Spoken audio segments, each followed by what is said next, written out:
Primero, muchas gracias a Iván y quiero públicamente hacer un reconocimiento a la buena labor que ha hecho como presidente de ACRO frente al ministerio. Se ha puesto la camisa, incluso hasta con el canal de YouTube. Entonces, y muchas gracias por la invitación. Quiero hablarles de biomarcadores y su uso para el oncólogo radioterápico.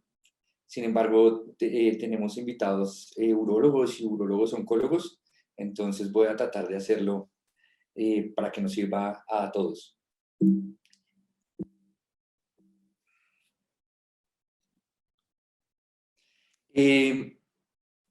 Obama dijo hace 6 años más o menos que la medicina de precisión era el futuro. Hay un boom en la oncología y en la investigación que se está tornando hacia búsqueda de estos drivers y de estos marcadores y de mutaciones accionables para encontrar medicamentos y para poder encontrar tratamientos que se adapten de manera precisa a cada persona.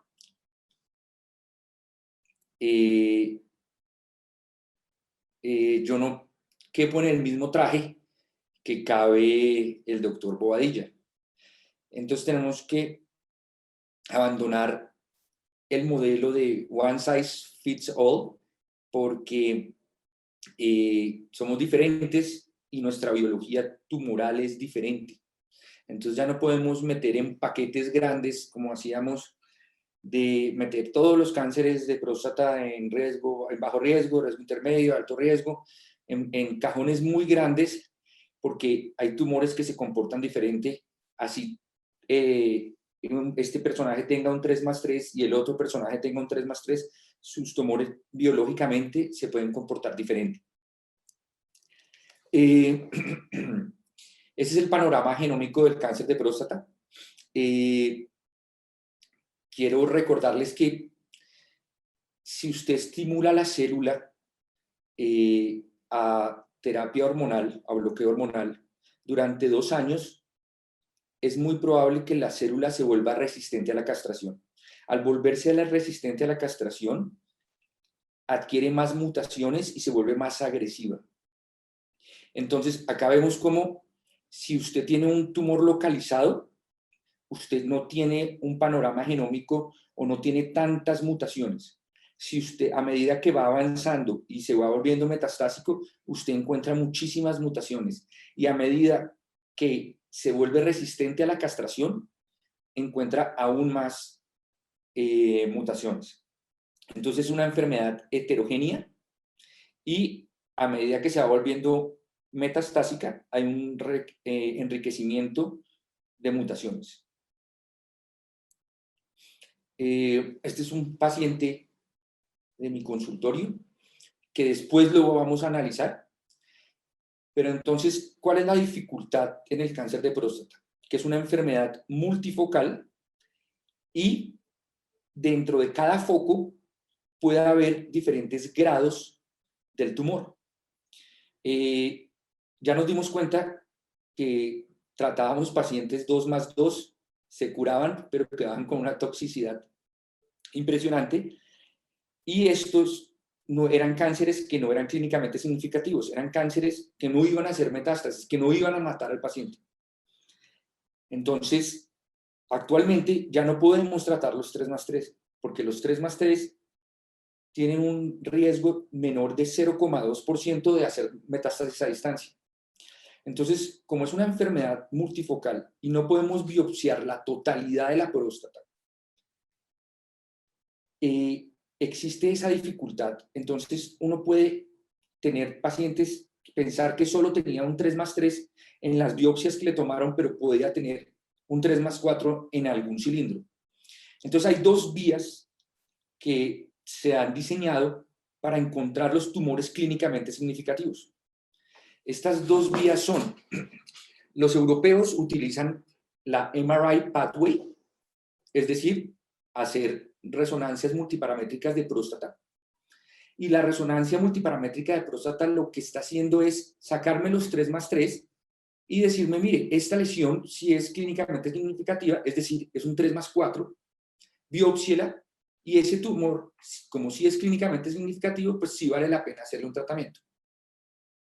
Sin embargo, la resonancia no es perfecta y ningún examen es perfecto, entonces tiene falsos positivos, negativos, y depende también de la experiencia en la lectura de las resonancias multiparamétricas y de la forma en que se hace. Estados Unidos tiene otra vía para encontrar estos tumores clínicamente significativos y se llama la Genomic Pathway. Entonces, ellos analizaron muchos genes y encontraron algunos genes que eran independientes del patrón del Gleason y eran predictivos de metástasis. Entonces, yo, sin tener que biopsiar toda la próstata, con solamente una muestra milimétrica de hasta 3 milímetros, puedo encontrar unos genes que son predictivos y son independientes del Gleason. Entonces no tengo que biopsiar toda la próstata para saber que tengo esos genes que son predictivos de metástasis y que tengo que tratar al paciente o no tratarlo. Entonces, los clasificadores genómicos nos están ayudando a decidir si un paciente verdaderamente es un 3+3 y tengo que vigilarlo, o se trata de un tumor que tengo que hacerle un tratamiento activo. Entonces, los clasificadores genómicos me ayudan a ver si un paciente le hago vigilancia activa o lo trato. Y lo mismo la resonancia. ¿Cuál de las dos vías es mejor? Las dos.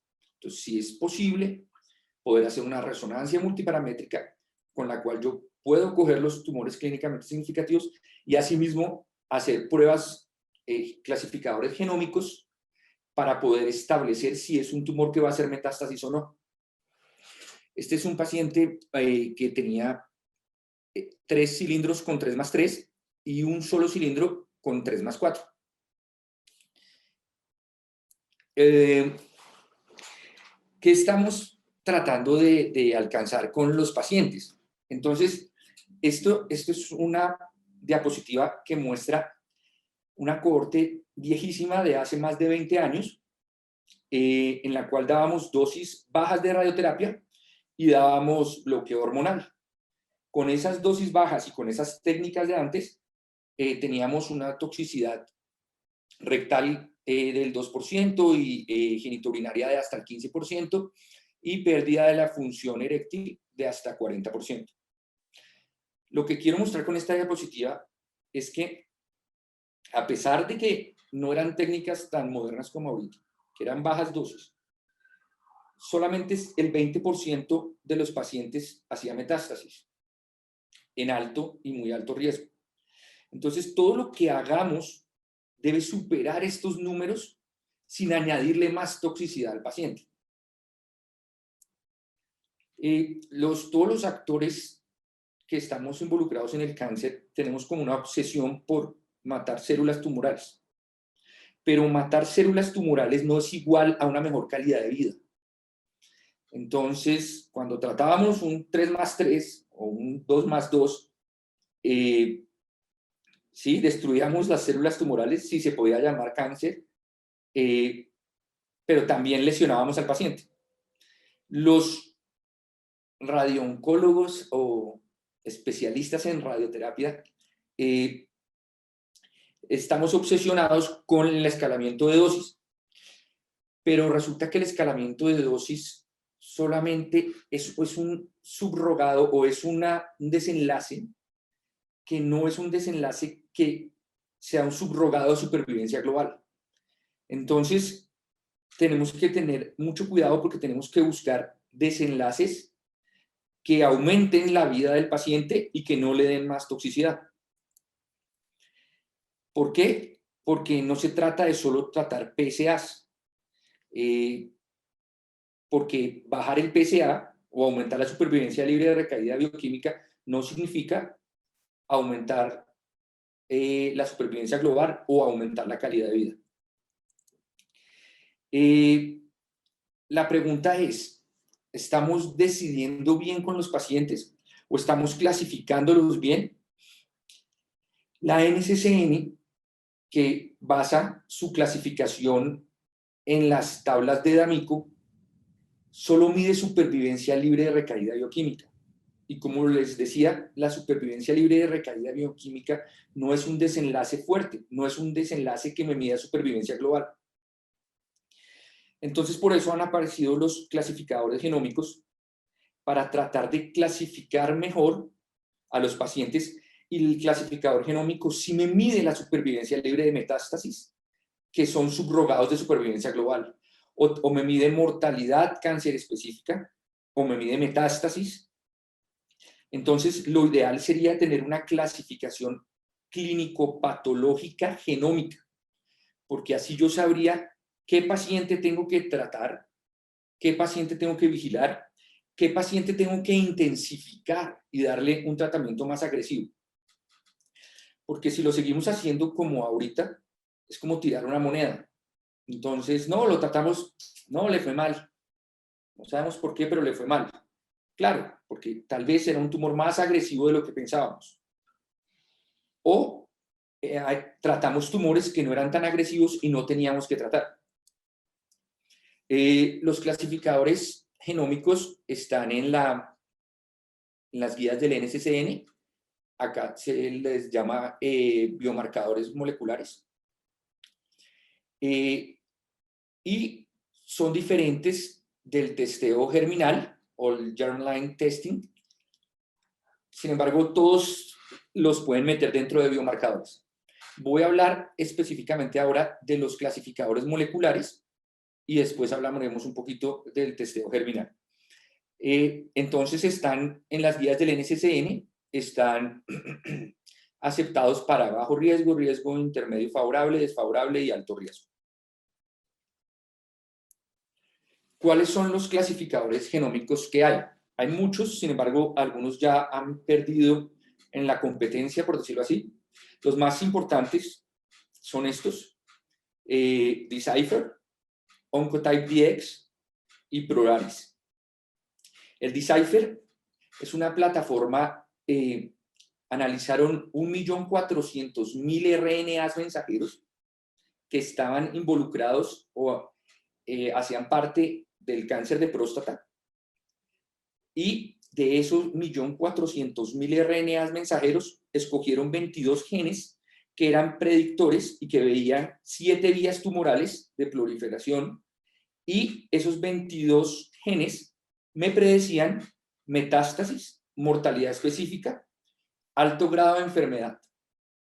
Estos han sido avalados, ellos empezaron en la pieza quirúrgica, pero ya se pueden hacer en biopsia, y hay muchos estudios, hay 43 estudios clínicos que avalan el Decipher, y especialmente hay un fase 3 aleatorizado que se llama RTOG9601, que después lo miraremos un poco, y está avalado para bajo riesgo, intermedio y alto riesgo.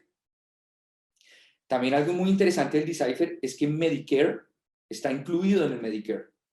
Luego es una herramienta que es costo efectiva y tiene costo-utilidad. El Oncotype DX mide 12 genes, finalmente. Ellos empezaron en biopsia, entonces tienen mucha experiencia en muestras muy pequeñas, menores de 0,4 milímetros, hasta 0,4 milímetros pueden. Y como les contaba, ellos tienen genes independientes del Gleason score también. ¿Y qué resultados mide el Oncotype DX? Me mide muerte por cáncer de próstata, metástasis, y tienen otra variable muy interesante que es, ellos predicen que tenga una enfermedad mayor a 4+3 o que tenga un T3 positivo. Se llama como Adverse Pathology. ¿Qué he visto interesante del Oncotype DX? Que tiene la experiencia del Oncotype DX de mama, y vi un estudio prospectivo muy interesante en el cual, si usted tiene un Genomic Prostate Score menor de 16, usted no se va a morir de cáncer de próstata y puede evitar la vigilancia activa y evitar las rebiopsias. Eso falta avalarlo, pero ellos junto con Decipher van a la vanguardia. Prolaris también es de los más usados, es muy bueno en riesgo intermedio, sin embargo, él solo analiza una sola vía, por eso tiene muchas críticas, pero él me puede medir metástasis, mortalidad y mortalidad específica. Algo importante del Oncotype DX es que normalmente ellos mismos hacen los estudios para avalar sus pruebas. Lo interesante del Oncotype DX es que la FDA hizo un estudio para auditar las pruebas del Oncotype DX. Entonces, ¿para qué me pueden servir los biomarcadores? Como lo vimos al principio, cuando estaba la próstata, la biopsia de la próstata, entonces me sirve para diferenciar entre vigilancia activa y tratamiento activo. Porque si el Oncotype DX o el Decipher me dice que el índice es alto, pues tengo que hacerle tratamiento activo, así las muestras hayan sido un 3+3. Otro escenario es que me pueden servir los biomarcadores es para la radioterapia, para saber si le tengo que añadir bloqueo hormonal o no. Entonces, antes de empezar esto, quiero recordar que la ADT es el estándar de manejo en riesgo intermedio y alto. Entonces, eso lo muestran los metaanálisis con estos estudios clínicos aleatorizados, que es el estándar de manejo en riesgo intermedio y alto riesgo. Sin embargo, las nuevas técnicas de tratamiento han hecho que algunos radioterapeutas no usen bloqueo hormonal porque dicen, mire, yo voy a escalarle con braquiterapia, voy a hacerle radioterapia externa más braqui, entonces el 35% de las personas en Estados Unidos dicen, no le voy a poner ADT porque le voy a hacer un escalamiento de dosis. O en un riesgo intermedio desfavorable, no, le voy a hacer SBRT, entonces, como le voy a escalar dosis, el 75% de las personas que hacen SBRT en riesgo intermedio desfavorable dicen, pues no le voy a poner el bloqueo hormonal. Pero es seguro omitir el ADT. Resulta que si usted le omite el ADT, pensando que porque le escaló dosis, usted tiene una probabilidad de 85% de impactar negativamente en la supervivencia global. Entonces, acá se compara radioterapia externa más braqui, que es el rojo, y braquiterapia externa más ADT. Miren la diferencia que hay. Entonces, el problema que es quitarle la ADT a un paciente pensando que porque yo le escalé dosis. Esto lo podremos analizar después porque en Best of Astro o en otra, ahí lo podemos analizar. Pero lo que quiero decir es que si usted no tiene pruebas genómicas, usted no puede quitar la ADT pensando que porque escaló, porque es casi un crimen. Entonces, no hay razón para omitir la ADT. El uso de la ADT tiene beneficios en supervivencia libre de metástasis y global en pacientes con riesgo intermedio desfavorable y alto riesgo, independientemente de la dosis, incluso con bajas dosis, incluyendo el combo de braqui. La ADT es el estándar de manejo y, como les contaba, hay una probabilidad de 85% de impactar negativamente en la supervivencia global, quitar la ADT.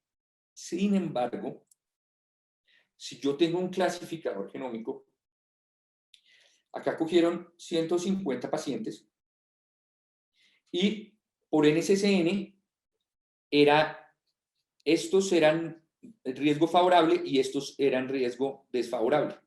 Al hacerle la clasificación genómica, él me mueve de la clasificación de NCCN.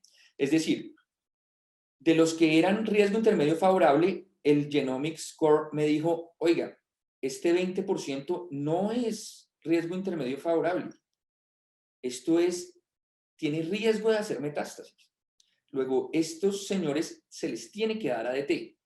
Entonces, a 20% de estos pacientes de esta cohorte, por NCCN, usted no le hubiera dado ADT y eran pacientes que necesitaban la ADT.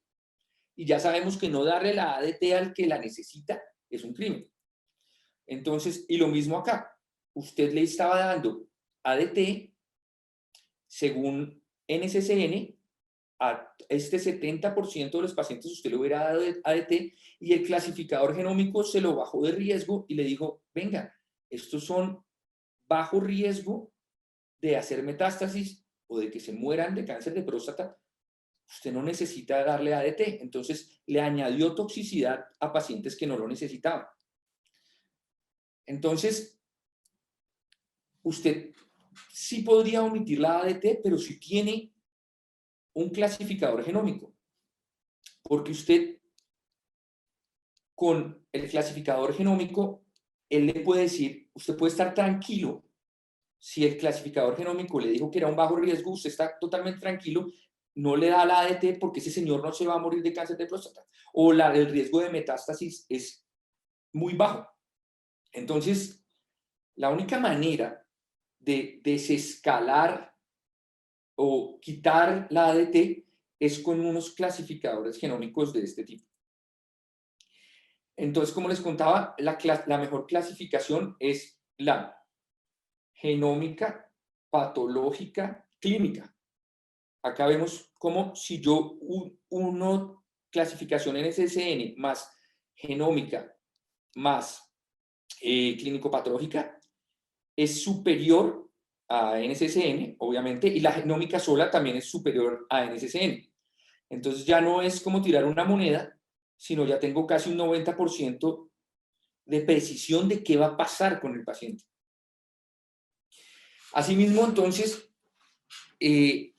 yo puedo utilizar los clasificadores genómicos para intensificar el tratamiento. Entonces, acá cogieron una cohorte que fue llevada a radioterapia y se le hizo todos los pacientes tenían curso de ADT. Pero después hice el clasificador genómico y a unos pacientes les fue mal a pesar de que recibieron ADT más radio. Entonces, lo que se está pensando es, venga, si este paciente me sale que es muy alto riesgo con los clasificadores genómicos, estos son los pacientes que yo debo intensificar el tratamiento. Entonces, tengo que hacerle un largo periodo de ADT o ponerle un Docetaxel o utilizar antiandrógenos de segunda generación. Esta hipótesis, gracias a este estudio, hizo que se iniciara este estudio que ya terminó reclutamiento. Lo interesante de este estudio es que es aleatorizado y aleatoriza los pacientes de riesgo intermedio desfavorable a hacerse un Decipher. Entonces usted se hace un Decipher, si le sale bajo, a usted lo aleatorizan a solo radioterapia sin hormona o a radioterapia más bloqueo corto. Si usted le sale intermedio o alto el Decipher, usted lo aleatorizan a ciclo corto de hormona o a ciclo corto más intensificación de tratamiento con un antiandrógeno de segunda generación. Entonces, lo interesante es que acá ya se está utilizando para estratificar el cáncer de próstata los clasificadores genómicos, y ellos mismos me van a decir si yo tengo que intensificar o desescalar.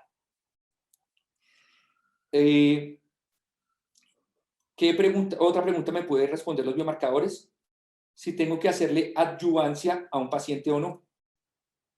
Resulta que ahorita con los resultados de los metaanálisis y del RADICALS y del RAVES y del GETUC, nos dimos cuenta que sí, que es mejor esperar para hacer un salvamento temprano, porque hay algunos pacientes que se salvan de la toxicidad, especialmente genitourinaria, de llevar todos a radioterapia adyuvante. Sin embargo, este estudio tiene algunas críticas, y es porque hace mucho tiempo los urólogos oncólogos no operaban cáncer de próstata de alto y muy alto riesgo como lo están haciendo ahorita. Entonces, los pacientes que se incluyeron en esos 3 estudios fase 3 aleatorizados eran pacientes que, por ejemplo, no tenían ganglios positivos o que no tenían Gleason 9-10 con vesículas comprometidas, por ejemplo, que son los que más van a necesitar la adyuvancia. Entonces, casi menos del 15% eran Gleason altos. Y ningún paciente tenía vesículas más Gleason 9 y 10 en todos los 3 estudios. Entonces, sí, el estudio da una buena evidencia, pero los fase 3 no son perfectos. También son criticables si usted potencia mucho el desenlace que usted quiere. O sea, si la mayoría de pacientes tal vez no iban a necesitar la adyuvancia, pues usted fortalece mucho el brazo que usted quería fortalecer, de cierta manera. Sin embargo, es una muy buena evidencia y el estándar ahorita es esperar la recaída y hacer salvamento temprano. El Genomic Classifier también me puede decir, venga, este señor junto con otros normogramas clínicos que me ayudan a hacer radioterapia adyuvante, me pueden decir, venga, este personaje necesita radioterapia adyuvante porque va a ser una recurrencia muy rápida o va a hacer metástasis, necesita la adyuvancia ya. Y lo mismo, entonces el Decipher me dice, mire, este paciente, el Decipher fue una variable independiente en el análisis multivariado para hacerle adyuvancia o no. Que también es importante de lo de hacer adyuvancia temprana, lo de hacer rescate temprano, es que también en las críticas del GTUC, del Radicals y del RAVES, es que no se hacía rescate temprano en esa época, ¿no? Bueno. Entonces, para rescate, también me pueden servir los biomarcadores. ¿Para qué me pueden servir? Todo empezó con este estudio, que es el estudio que nos dijo, venga, póngale bloqueo al salvamento porque aumenta la supervivencia global. Entonces es un estudio que aumentó la supervivencia global, es del New England Journal of Medicine. Dijo, aleatorizaron a los pacientes que recaían a recibir radioterapia o radioterapia más bicalutamida por 2 años. Este estudio fue muy importante pues porque nos dijo, venga, la ADT sirve en recaída, sin embargo, asimismo las recaídas eran con PCAs muy altos. Entonces, lo interesante es que a ese mismo estudio se le hicieron clasificadores moleculares. Entonces, se le hizo Decipher a todas las muestras que se aleatorizaron. Entonces, y el Decipher en el análisis multivariado fue un predictor de supervivencia global, de mortalidad causoespecífica y de metástasis a distancia por sí solo. Entonces, lo interesante de que hayan clasificado todas las muestras de ese estudio aleatorizado es que si a usted le sale que el Decipher es de bajo riesgo, ese paciente, el beneficio que tenía de el bloqueo hormonal no era tan grande. Si le sale el Decipher alto, el beneficio era 4 veces mayor en supervivencia global. Entonces, si usted le sale un Decipher alto, el paciente debe, además de la radioterapia de rescate de salvamento, debe llevar bloqueo hormonal. Eso nos dice el clasificador genómico. Y se hizo un análisis secundario porque en esa época no se hacía salvamento temprano, como en 0.1 como lo hacemos ahorita, y el análisis secundario mostró que si usted tiene un bajo Decipher y usted hace early salvage, no le aumenta la supervivencia global, incluso la deteriora. Entonces, si usted le pone bloqueo hormonal y le hace salvamento temprano a un paciente que tiene un Decipher bajo, incluso le da toda la toxicidad del bloqueo hormonal y le puede bajar la supervivencia. Versus si usted tiene un decipher que le salió en alto y usted le hace salvamento temprano y le hace bloqueo hormonal, tiene un beneficio altísimo en supervivencia global. Entonces, el decipher me sirve para rescate, para saber si le tengo que dar o no bloqueo. El Oncotype de mama se aprobó con un estudio similar a este y con un análisis secundario de un estudio fase 3 como este. Luego, es una herramienta que va a ser muy útil porque sé a quién exactamente le voy a poner, le hago salvamento temprano más bloqueo hormonal, con base en un estudio aleatorizado fase 3. Esta diapositiva es simplemente no podía dejar de no ponerla. Me salgo un poquitico del tema, pero es ¿qué hacemos con los PET con PSMA negativos? Ahorita el creador del estudio Cóndor, que es el estudio que le dio la FDA en Estados Unidos al PET con PSMA,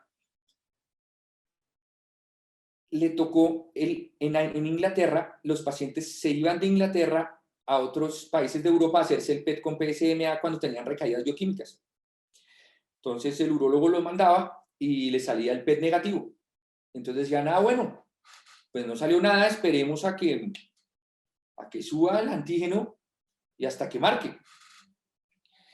Al creador del estudio que avaló el PET con PSMA para recaída en Estados Unidos, le tocó salir a decir, venga, un momento, yo no estoy, si sale negativo, no quiere decir que no haya enfermedad, porque los PET no pueden ver enfermedad menor de 3 milímetros.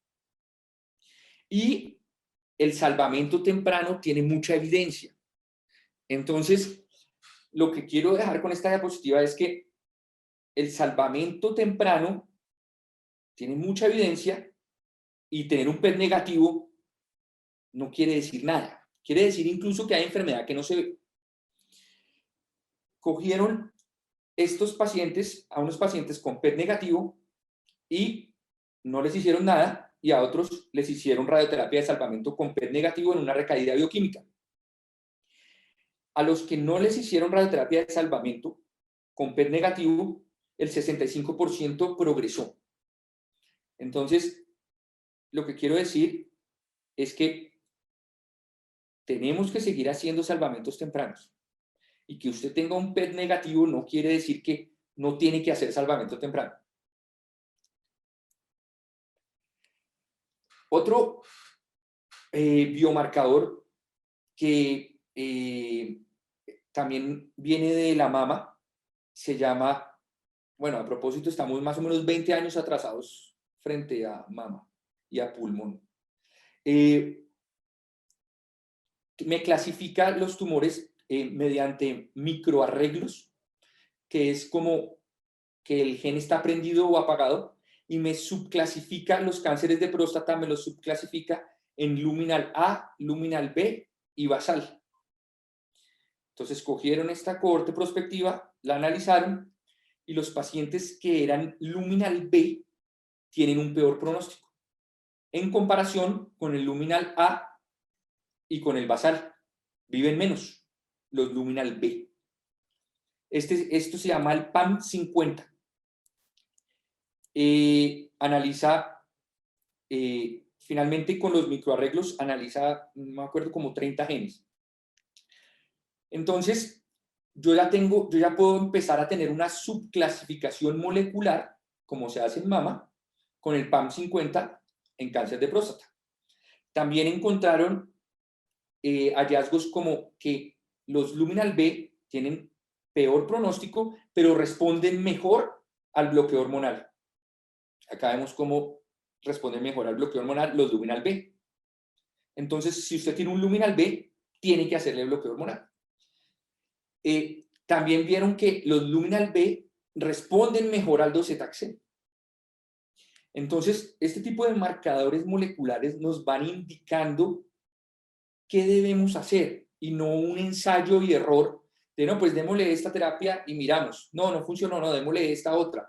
No, nos van indicando una medicina de precisión.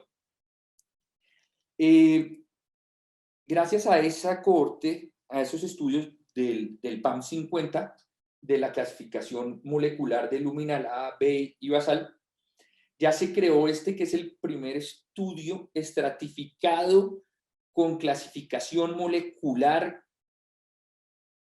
por luminal B o no. Este estudio ya está rodando y se clasificó, es aleatorizado, fase 3, a si se estratifica si usted es luminal B o no. Y después se aleatoriza a radioterapia de salvamento o radioterapia de salvamento más 6 meses de apalutamida. Porque la hipótesis es que si usted es luminal B, usted va a necesitar un antiandrógeno y se cree, la hipótesis es que la apalutamida, que es un antiandrógeno de segunda generación, va a ser mejor que los otros antiandrógenos. Y si usted es luminal B, va a responder mejor a ese antiandrógeno. Bueno, hasta acá estábamos hablando de casi todo en pacientes localizados, no en pacientes metastásicos. Y estábamos hablando de los biomarcadores o clasificadores genómicos. También están el testeo de mutaciones germinales. Resulta que 1 de cada 10 personas con cáncer de próstata metastásico tiene una alteración en los genes de reparación del DNA. Entonces, ¿por qué tengo que hacer este testeo? Debo hacerlo para identificar si el paciente tiene esta mutación. Puedo hacer un testeo en cascada a sus familiares. Entonces, si el paciente tiene un BRCA2, a los hijos o a las hijas les busco un BRCA2. Porque acuérdense que el BRCA2 está relacionado con mama, páncreas. Entonces, puedo hacer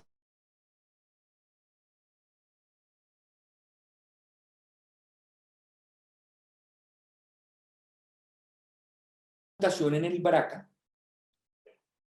Puede hacerlo candidato a unos medicamentos que son inhibidores del PARP, que aumentan la supervivencia global en pacientes con cáncer de próstata metastásico.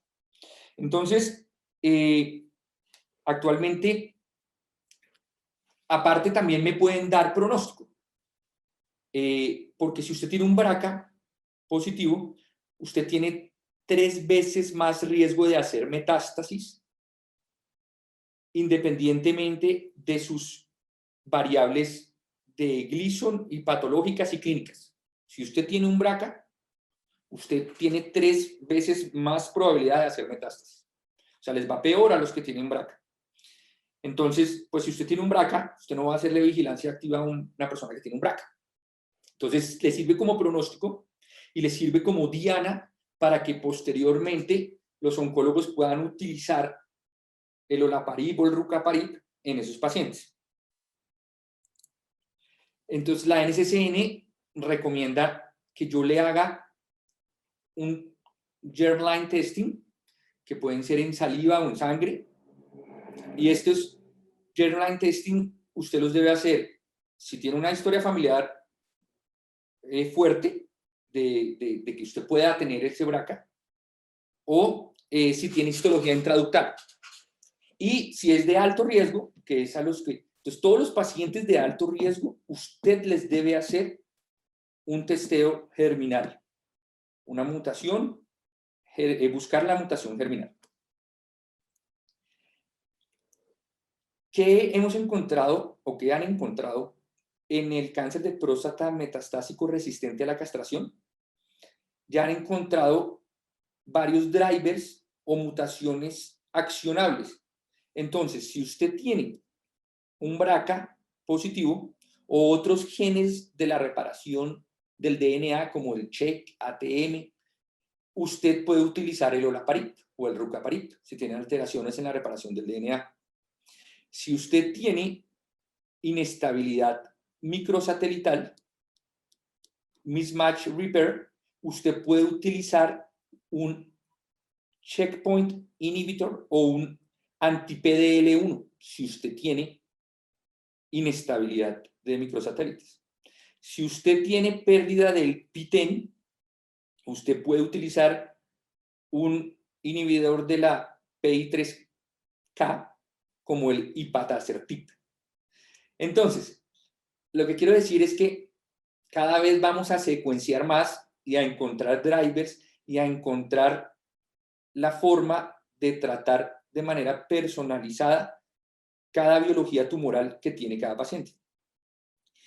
Por ejemplo, en los pacientes oligometastásicos que se les hace radiocirugía, este estudio que se llama Oriol, él testió sus pacientes y se dio cuenta que los pacientes que tenían mutaciones, como por ejemplo BRCA, no respondían bien a la radiocirugía en oligometástasis.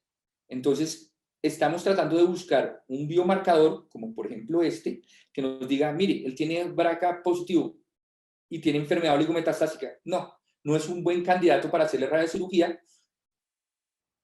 porque no les va bien. O asimismo, el paciente tenga más de 5 metástasis, tenga 8, pero no tenga mutaciones,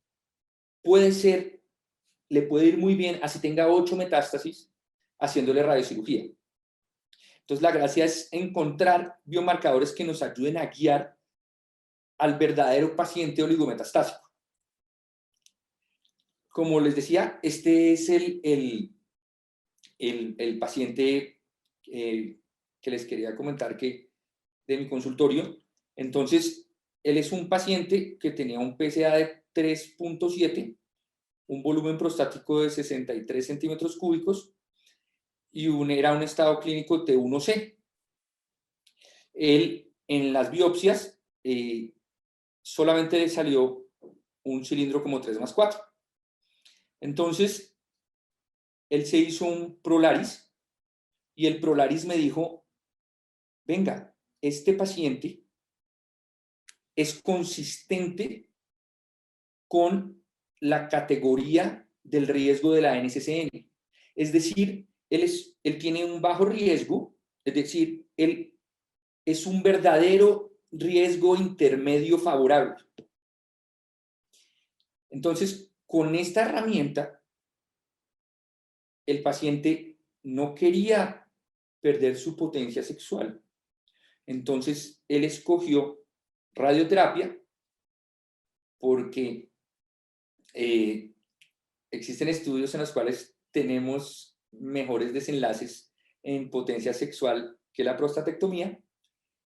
Y además, yo estuve completamente tranquilo de quitarle el bloqueo, de no ponerle bloqueo y no dejarlo ese periodo con impotencia, ya que él era muy enfático en su potencia sexual porque tiene una nueva novia y se va a casar con la nueva novia y es muy importante para él no perder la potencia sexual. Pero entonces yo con este Prolaris, yo estoy completamente seguro que le puedo quitar el bloqueo y que es un riesgo intermedio favorable y que se va a curar con solo la radioterapia. Entonces, ya como mensaje final es cualquier intervención que hagamos debe estar a favor de no solo destruir células tumorales, que a veces lesionando la toxicidad, la calidad de vida del paciente, sino tenemos que basar nuestra práctica en desenlaces fuertes que le den valor al paciente. Como conclusiones, los parámetros clínico-patológicos tradicionales no son suficientes como marcadores pronósticos en cáncer de próstata, porque no evalúan supervivencia global o subrogados. Necesitamos mejorar la toma de decisiones mediante mejores herramientas para estratificar los pacientes, con clasificadores genómicos. El cáncer de próstata es una enfermedad heterogénea y a medida que se va volviendo metastásico o resistente a la castración, veo más mutaciones que son accionables. Los biomarcadores llegaron para quedarse, como por ejemplo el PAM50, pienso que se va a quedar, así como sucedió en mama. Es necesario definir los escenarios de la práctica clínica donde haya un beneficio costo efectivo para los pacientes, porque también se piensa que no, que esto es de país hiperdesarrollado, que eso vale mucho, pero si usted puede evitarse una cirugía o una radioterapia y los costos asociados a las toxicidades de esos tratamientos, puede ahorrar al sistema de salud incluso. Por ello, Medicare, por ejemplo, incluye el Decipher. Y ya, básicamente eso era lo que tenía para contarles. Bueno, pues Juan Carlos, muy chévere esa revisión. Esa presentación estuvo pues excelente. Creo que es un panorama que se nos abre a todos los médicos que trabajamos en radioterapia y pues que tenemos un volumen de pacientes con cáncer de próstata. Muy interesante. Yo quiero preguntarle sobre la disponibilidad que tenemos de esas pruebas moleculares en el país. ¿Cómo está eso en este momento? Sí, están disponibles. Usted simplemente, hay algunas rutas que ya están abiertas por mama, ¿sí? Entonces, por ejemplo, el pedirle un BRCA o un germline testing es cubierto por el PBS, ¿sí? Por ejemplo, el Decipher, usted es no PBS, pero hay rutas y hay muchas EPS que ya lo tienen en su herramienta de posibilidades. Lo que a veces me ha pasado es que yo los he pedido y me dicen, oiga, pero él no tiene, es un hombre, esto es para mama, o esto es para... Entonces, pero sí existe. Y de hecho, pues, Gemcel tiene todas estos clasificadores genómicos, y entre más los pidamos, las CPS van entendiendo, así como en mama, que ya en mama se abrió el camino y la ruta se va abriendo más. Puede que al principio haya un poquito sea un poquito engorroso, sin embargo, de la mano de laboratorios como Gemcel, usted, o hay muchos, o el que usted quiera, mejor dicho, usted les habla con alguien de ellos y ellos se encargan incluso de hablar con la EPS, incluso de ayudarle a justificar qué papeles tiene que llenar, por decirlo así. Entonces, lo más importante es como la importancia, que no es un gadget, un juguete para pacientes ricos, no, todo lo contrario, nos ayuda a escoger el mejor tratamiento en todas las estadios, y ya se acabó en la época de meter a todos en una canasta grandísima, y somos muy heterogéneos. Entonces, pienso que sobre todo es empezar a conocerlos, empezar a ver la importancia y todo lo que nos pueden ayudar, pero sí hay disponibilidad en el país. Bien, sí, ahí en el chat justamente están colocando algo que el Decipher está cubierto por el POS o por el PBS y no requiere MIPRES. Creo que es una cosa importante conocerla. Bueno, pues no sé si alguien tiene también alguna pregunta, algún comentario, ya pueden abrir sus micrófonos y pues comentar algo sobre la presentación de Juan Carlos, que estuvo muy interesante.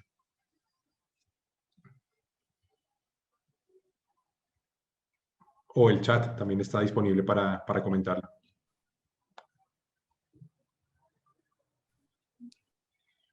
Bueno, pues creo que está muy claro todo la presentación. Y bueno, Juan Carlos, creo que por parte de Acro, pues le agradecemos la participación, la claridad en su presentación. esperamos que ya todos tengamos un conocimiento un poco más amplio o un conocimiento, porque estoy seguro, y me incluyo en ese grupo, que muchos de nosotros no conocíamos sobre los beneficios de esas herramientas biomoleculares en nuestros pacientes con los que vemos día a día. Estamos viendo las ventajas de usarlo, tener una clasificación adecuada de los pacientes y poder reforzar un tratamiento o omitir otros. Entonces, Juan Carlos, muchísimas gracias por su presentación. Quedamos a la espera de nuevas presentaciones relacionadas y a todos los asistentes los invitamos a inscribirse en el evento Best of Astro que va a ser lanzado en marzo 26, donde tendremos todas las cosas nuevas que se presentaron en el último Astro. Y el doctor Juan Carlos Galvis también nos estará acompañando en ese evento con unas presentaciones sobre cáncer de próstata. Entonces, Juan Carlos, muchísimas gracias a todos. No sé si quiere algunas palabras de despedida, Juan Carlos. No, gracias a todos por tomarse el tiempo de escuchar esto y ojalá haya sido claro y bueno, nos vemos después. Muchas Ok, gracias. perfecto. Buenas noches a todos y que estén muy bien. Hasta luego.